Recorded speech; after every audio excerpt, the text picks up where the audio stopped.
মই ফাৰ্ষ্ট তাৰ বাইদেউজন মোৰ ঘৰত দৌৰ মাৰি গৈছে। দৌৰ মাৰি কৈছে যে দাদা এনেকৈ হৈছে, এইটো অৱস্থাত আছে, মোৰ ভাইটিও কি হৈছে মই বুজিব পৰা নাই বুলি কৈছে। আৰু তাৰ বাবাও নাই, মাও নাই। ল'ৰাটো তাৰ বাইদেউ এজন থাকি আছিলে, বাইদেউৰ ঘৰটো ভাড়াত গৈছে।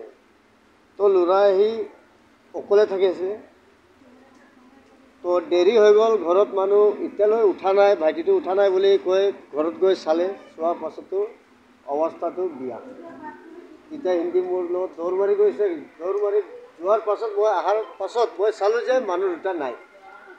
মই লগালগ থানাত মই ইনফৰ্মেশ্যন কৰিছোঁ। ইনফৰ্ম কৰিলোঁ, ছাৰকেইটা আহিলে, ছাৰবিলাক চালে, চোৱাৰ পাছতো তাত ড্ৰাগ চিৰিঞ্জো পোৱা হৈছে।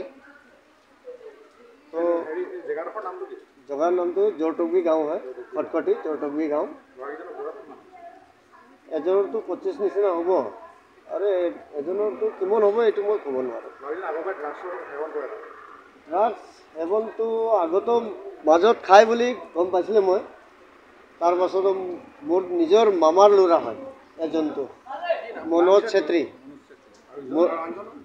আনজনতো মই নাজানো, অলপ তাৰ ঘৰটো এইটো গাঁৱত নাথাকে, বেলেগ গাঁৱত পৰা সি আহিছে, নাজানো। এজনটো মোৰ নিজৰ মামাৰ ল'ৰা, মনোজ চেত্ৰী হয়।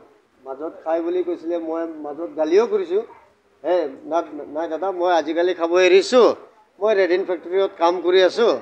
তো আপ ডাউন কৰা কাম কৰাটো ভালে কাম কৰি আছিলে, এনেকুৱা হ'ব বুলি ভাৱনাও কৰা নাই। তো ফটক কৰি ঘটনাটো এনেকুৱা হৈ গ'ল। এইটো কাৰণে আমাৰবিলাকেও বিৰাট দুখত আছোঁ।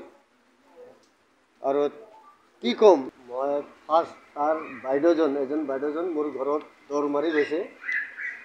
দৌৰ মাৰি কৈছে যে দাদা এনেকৈ হৈছে, এইটো অৱস্থাত আছে, মোৰ ভাইটিও কি হৈছে মই বুজিব পৰা নাই বুলি কৈছে।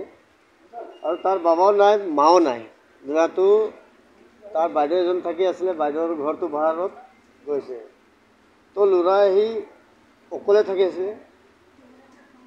তো দেৰি হৈ গ'ল, ঘৰত মানুহ এতিয়ালৈ উঠা নাই, ভাইটিটো উঠা নাই বুলি কৈ ঘৰত গৈ চালে, চোৱাৰ পাছতো অৱস্থাটো বেয়া। তেতিয়া হিন্দী মোৰ লগত দৌৰ মাৰি গৈছে। দৌৰ মাৰি যোৱাৰ পাছত মই অহাৰ পাছত মই চালোঁ যে মানুহ দুটা নাই।